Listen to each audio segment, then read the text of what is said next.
नमस्कार दोस्तों, आज हम अध्याय त्रिविमीय ज्यामिति का भाग 6 पढ़ने वाले हैं। हमने हमारी पिछली वीडियो में पढ़ा था समतल के बारे में, जिसमें हमने जाना अभिलंब रूप में समतल का समीकरण तथा दिए गए सदिश के अनुलंब तथा दिए बिंदु से होकर जाने वाले समतल का समीकरण। आइए देखते हैं कि हम आज के इस वीडियो में क्या सीखेंगे। तो दोस्तों, आज के इस वीडियो में हम जानेंगे समतल के तीन असंरेखीय बिंदु से होकर जाने वाले समतल का समीकरण, समतल के समीकरण का अंतःखंड रूप, साथ ही दो दिए समतलों के प्रतिच्छेदन से होकर जाने वाला समतल के बारे में। तो चलिए आगे बढ़ते हैं और शुरू करते हैं हम हमारा आज का भाग। आइए दोस्तों, अब हम सीखेंगे कि किस प्रकार से हम तीन असंरेखीय बिंदु से होकर जाने वाले समतल का समीकरण ज्ञात करते हैं, अर्थात equation of a plane passing through three non collinear points किस तरह से हम ज्ञात करेंगे ये सीखेंगे। तो जैसा कि इसके नाम से ही स्पष्ट हो रहा है, यहाँ पर हम तीन असंरेखीय बिंदुओं को लेंगे जिनका कि हम समतल का समीकरण ज्ञात करेंगे यहाँ पर। तो दोस्तों, मान लीजिए हमने प्लेन पर तीन असंरेखीय बिंदु ली है R, S और T, जिनके की पोजीशन वेक्टर्स हैं A वेक्टर, B वेक्टर तथा C वेक्टर। दोस्तों, यहाँ पर जो वेक्टर RS है और RT ये प्लेन पर दिया गया है। तो यहाँ से हम ये कह सकते हैं कि जो RS वेक्टर है और RT वेक्टर है, इनका क्रॉस प्रोडक्ट जो होगा वो परपेंडिकुलर होगा हमारे प्लेन पर। अब हम यहाँ पर मान लेंगे कि कोई बिंदु है P, जिसका की पोजीशन वेक्टर है R वेक्टर। अब यहाँ से हम इक्वेशन ऑफ द प्लेन अर्थात समतल का समीकरण पासिंग थ्रू R और perpendicular to the vector RS vector cross RT vector, वो हमें प्राप्त होगा R vector minus A vector dot RS vector cross RT vector is equals to 0 से, जहां से हम ये कह सकते हैं कि हमारा जो RS वेक्टर है, जाहिर सी बात है वो बराबर है B vector minus A vector के, और RT वेक्टर जो है वो बराबर है C vector minus A vector के, जिनकी वैल्यू जब हम यहाँ पर सब्स्टिट्यूट कर रहे हैं तो हमें ये प्राप्त हो रहा है R vector minus A vector dot B vector minus A vector cross C vector minus A vector is equals to 0। तो दोस्तों, जो इक्वेशन ऑफ अ प्लेन हमें प्राप्त हुआ है passing through three non collinear points, अर्थात जो समतल का एक का समीकरण हमें प्राप्त हुआ है तीन असंरेखीय बिंदुओं से होकर जाने वाला, वो हमें प्राप्त हुआ है R vector minus A vector dot B vector minus A vector cross C vector minus A vector is equals to 0। और ये जो फॉर्म है ये है हमारा वेक्टर फॉर्म, अर्थात सदिश समीकरण है ये हमारा। चलिए अब हम देखते हैं हमारा कार्तेय समीकरण। कार्तेय समीकरण ज्ञात करने के लिए हमें चाहिए हमारे coordinates of the point R, S and T, अर्थात निर्देशांक चाहिए हमारे बिंदु R, S और T के, जो कि हैं R के x1, y1, z1, S के x2, y2, z2, T के x3, y3, z3, और जो हमारा पॉइंट P है उसके कोऑर्डिनेट्स हैं x, y, z। तो दोस्तों, यहाँ से अगर आप RP वेक्टर की वैल्यू फाइंड करेंगे तो आपको मिलेगा x minus x1 multiplied by i cap plus y minus y1 multiplied by j cap plus z minus z1 multiplied by k cap. Equation of a line passing through two given points से इसी प्रकार से हमें RS vector मिल जाएगा x2 minus x1 i cap plus y2 minus y1 j cap plus z2 minus z1 k cap, और इसी प्रकार से RT वेक्टर हमें मिल जाएगा x3 minus x1 i cap plus y3 minus y1 j cap plus z3 minus z1 k cap. उसके बाद दोस्तों, जब आप इनके वैल्यूज को सब्स्टिट्यूट करेंगे इनके वेक्टर फॉर्म में, तो यहाँ से आपको इनका कुछ इस प्रकार का फॉर्म मिलेगा, जो कि होगा डिटर्मिनेंट के फॉर्म, जैसा कि आप स्क्रीन पर देख पा रहे हैं। In row 1 x minus x1 y minus y1 z minus z1, in row 2 x2 minus x1 y2 minus y1 z2 minus z1, और तीसरे रो में है x3 minus x1 y3 minus y1 z3 minus z1 is equals to 0। और यही जो equation है ये है हमारे equation of the plane in Cartesian form passing through 3 non collinear points, अर्थात यही है हमारे समतल का कार्तेय समीकरण 3 असंरेखीय बिंदुओं से होकर जाने वाले समतल का। तो अब आपके पास दोस्तों 3 असंरेखीय बिंदुओं से होकर जाने वाले समतल का सदिश समीकरण भी है और कार्तेय समीकरण भी है। चलिए दोस्तों, अब हम बढ़ते हैं हमारे अगले टॉपिक की ओर, जो कि है समतल के समीकरण का अंतःखंड रूप, अर्थात intercept form of the equation of a plane. आइए देखते हैं कि इसे हम किस प्रकार से ज्ञात करेंगे। तो दोस्तों, जाहिर सी बात है कि यहाँ पर हमें प्लेन का इंटरसेप्ट बनाना होगा। आइए देखते हैं कि हमारे एक्स, वाई और जेड एक्सिस पर हमारे इंटरसेप्ट्स क्या हैं। तो दोस्तों, यहाँ पर हमने माना है कि हमारे एक्स, वाई और जेड एक्सिस के जो इंटरसेप्ट्स बन रहे हैं वो हैं ए, बी और सी, अर्थात जो अंतःखंड बन रहे हैं वो हैं ए, बी और सी। तो दोस्तों, यहाँ से जाहिर सी बात है कि हमारे जो एक्स अक्ष के बिंदु होंगे वो होंगे ए 0 0, वाई अक्ष के जो बिंदु होंगे वो होंगे 0 बी 0 और जेड अक्ष के जो बिंदु होंगे वो होंगे 0 0 सी, जिससे कि हमें यहाँ से मिल रहा है, अगर हमारे समतल का समीकरण ax plus B Y plus C Z plus D बराबर 0 है तो a plus D is equals to 0, b plus D is equals to 0, c plus D is equals to 0, जिसे कि हम और सॉल्व करेंगे तो यहाँ से हमें मिल जाएगा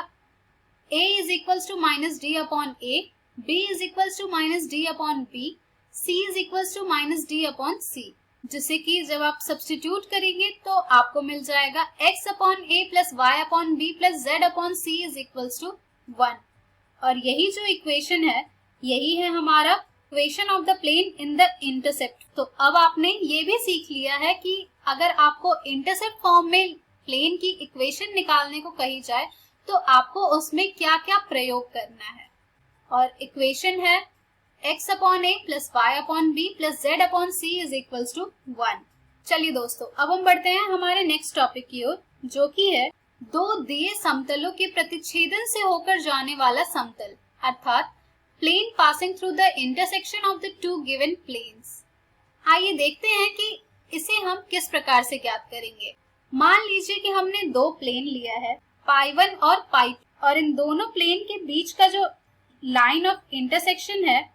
उस पर हमने एक और प्लेन लिया है जो कि है पाई 3। तो जैसा कि आप सब जानते हैं, प्लेन का जो इक्वेशन होता है वो होता है r vector dot n cap is equals to d के बराबर। तो यहाँ से हमें पाई 1 का इक्वेशन मिल जाएगा r vector dot n1 cap is equals to d1, pi 2 का इक्वेशन मिल जाएगा r vector dot n2 cap is equals to d2। और जाहिर सी बात है कि इनके लाइन ऑफ इंटरसेक्शन पर जो भी पोजीशन वेक्टर लाई करेगा वो इन दोनों इक्वेशन को सैटिस्फाई करेगा। तो मान लीजिए कि यहाँ पर जो हमने पोजीशन वेक्टर लिया है वो है t वेक्टर, जिससे कि यहाँ पर हमारा इक्वेशन बन रहा है t vector dot n1 vector is equals to d1, similarly t vector dot n2 vector is equals to d2। जब आप इनकी वैल्यूज को सब्स्टिट्यूट करेंगे जनरल फॉर्म में तो आपको यहाँ से ये मिल जाएगा t vector dot n1 vector plus lambda n2 vector is equals to d1 plus lambda d2, क्योंकि यहाँ पर जो t वेक्टर है वो एक आर्बिट्ररी वेक्टर है जो कि इन दोनों पॉइंट के इक्वेशन को सैटिस्फाई करेगा। इसलिए यदि कोई वेक्टर r वेक्टर पाई 1 और पाई 2 के समीकरणों को सैटिस्फाई करेगा तो वो पाई 3 को ऑब्वियस सी बात है कि वो भी सैटिस्फाई करेगा। इसलिए यहाँ से जो हमारे इन दोनों प्लेन्स के इंटरसेक्शन से जाने वाले प्लेन का इक्वेशन होगा वो होगा r vector dot n1 vector plus lambda n2 vector is equals to d1 plus lambda d2, और यही है हमारा vector form of the equation r vector dot n1 vector plus lambda n2 vector is equals to d1 plus lambda d2। चलिए अब हम देखते हैं इसका कार्टेशियन फॉर्म। तो दोस्तों, जैसा कि आप सब जानते हैं, कार्टेशियन फॉर्म में इसे ज्ञात करने के लिए हमें पहले n1 वेक्टर, n2 वेक्टर और r वेक्टर के पोजीशन वेक्टर्स लिखने होंगे, जो कि हो जाएगा n1 वेक्टर का a1 i cap plus b1 j cap plus c1 k cap, n2 vector का हो जाएगा a2 i cap plus b2 j cap plus c2 k cap, r vector का हो जाएगा x i cap plus y j cap plus z k cap, और जब आप इन सभी की वैल्यूज को सब्स्टिट्यूट करेंगे हमारा जो इक्वेशन है वेक्टर फॉर्म का उसमें, तो आपको यहाँ से ये मिल जाएगा x I cap plus y j cap plus z k cap dot a1 I cap plus b1 j cap plus c1 k cap plus lambda a2 I cap plus b2 j cap plus c2 k cap is equals to d1 plus lambda d2, जिसे जब आप और reduce करेंगे तो आपको ये मिल जाएगा x multiplied by a1 plus lambda a2 I cap plus y multiplied by b1 plus lambda b2 j cap plus z multiplied by c1 plus lambda c2 k cap which is equals to d1 plus lambda d2, जिसे आप और solve करेंगे तो यहाँ से आपको ये मिल जाएगा a1x plus b1y plus c1z minus d1 plus lambda a2x plus b2y plus c2z minus d2 is equals to 0। और यही हो जाएगा हमारा Cartesian form of the equation, अर्थात कार्टेशियन समीकरण होगा दो दिए समतलों के प्रतिच्छेदन से होकर जाने वाले समतल का। तो दोस्तों अभी तक यहाँ पर आपने तीन समीकरण के बारे में जाना है। पहला है तीन असंरेखीय बिंदु से होकर जाने वाला समीकरण, दूसरा है समतल के समीकरण का अंतःखंड रूप, और तीसरा है दो दिए समतल के प्रतिच्छेदन से होकर जाने वाला समतल। आइए अब हम इन पर आधारित एक उदाहरण देखते हैं। हमारा उदाहरण है समतलों r vector dot I cap plus j cap plus k cap is equals to 6 और r vector dot 2i cap plus 3j cap plus 4k cap is equals to -5 के प्रतिच्छेदन तथा बिंदु 1 1 1 से जाने वाले समतल का सदिश समीकरण ज्ञात कीजिए।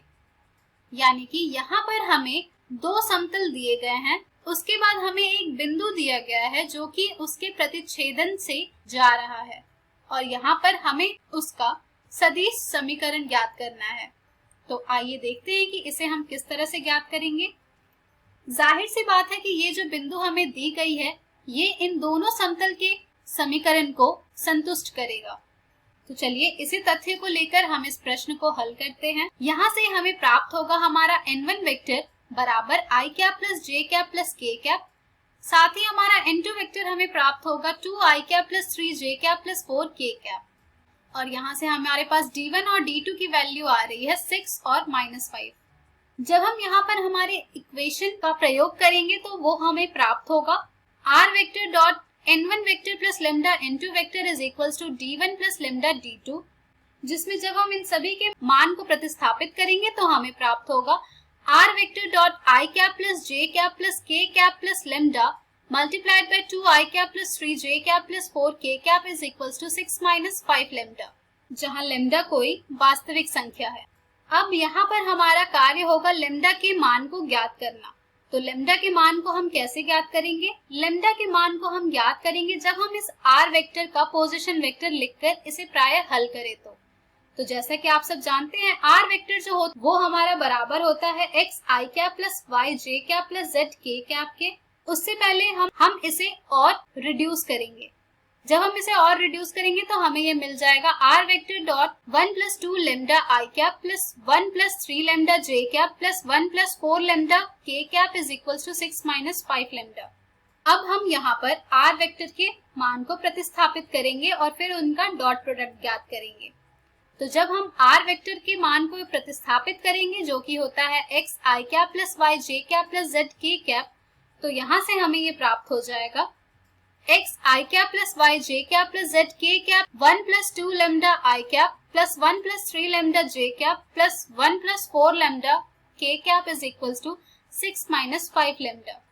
जब हम इनका डॉट प्रोडक्ट ज्ञात करेंगे तो हमें ये मिल जाएगा 1 plus 2 lambda x plus 1 plus 3 lambda multiplied by y plus 1 plus 4 lambda multiplied by z is equals to 6 - 5 lambda, जिसे हम और सॉल्व करेंगे तो हमें ये मिल जाएगा x plus y plus z minus 6 plus lambda multiplied by 2x plus 3y plus 4z plus 5 is equals to 0। अब जैसा कि अभी मैंने कहा था कि इनके जो ये पॉइंट दिए गए हैं ये इस इक्वेशन को जरूर सेटिस्फाई करेगा, अर्थात संतुष्ट करेगा। तो चलिए इनके मान को प्रतिस्थापित करते हैं और लेमडा के मान को ज्ञात करते हैं। जब हम x, y और z की जगह पर 1 1 1 प्रतिस्थापित करेंगे तो हमें ये प्राप्त हो जाएगा 1 plus 1 plus 1 minus 6 plus lambda multiplied by 2 multiplied by 1 plus 3 multiplied by 1 plus 4 multiplied by 1 plus 5 is equals to 0। जिसे हम और सॉल्व करेंगे तो यहाँ से हमारे पास लैम्डा की वैल्यू आ जाएगी 3/14। अब इसके बाद हमारा जो अगला कार्य होगा वो होगा कि इस लैम्डा की वैल्यू को वापस से हम हमारा जो जनरल फॉर्म आया था इक्वेशन का उसमें पुट करें। तो जब हम इस लैम्डा की वैल्यू ये प्राप्त किए गए समीकरण में पुट करेंगे तो हमें मिल जाएगा r vector dot 1 plus 2 multiplied by 3/14 multiplied by I cap plus 1 plus 3 multiplied by 3/14 multiplied by j cap plus 1 plus 4 multiplied by 3/14 multiplied by k cap is equal to 6 minus 5 multiplied by 3/14। जिसे हम further और solve करेंगे तो हमें ये मिलेगा r vector dot 10/7 I cap plus 23/14 j cap plus 13/7 k cap is equals to 69/14। जिसे हम और रिड्यूस करेंगे तो हमें ये मिल जाएगा r vector dot 20 I cap plus 23 j cap plus 26 k cap is equals to 69। और यही हो जाएगा हमारा vector form of the equation of the plane अर्थात समतल का सदिश समीकरण जो कि इन दिए गए दो समतलों के प्रतिच्छेदन से जा रहा है। तो दोस्तों देखा आपने कि किस प्रकार से हम प्राप्त समीकरण का प्रयोग करके प्रश्नों को हल कर पा रहे हैं। इस प्रकार के और भी प्रश्न आपको आपकी एनसीईआरटी पुस्तक में मिल जाएंगे जिन्हें आप जरूर हल करें। तो दोस्तों आज के इस वीडियो में हमने सीखा समतल जिसमें हमने जाना 3 असंरेखीय बिंदुओं से होकर जाने वाले समतल का समीकरण, समतल के समीकरण का अंतःखंड रूप, 2 दिए समतलों के प्रतिच्छेदन से होकर जाने वाला समतल। हम हमारी अगली वीडियो में जानेंगे 2 समतलों के बीच का कोण। धन्यवाद।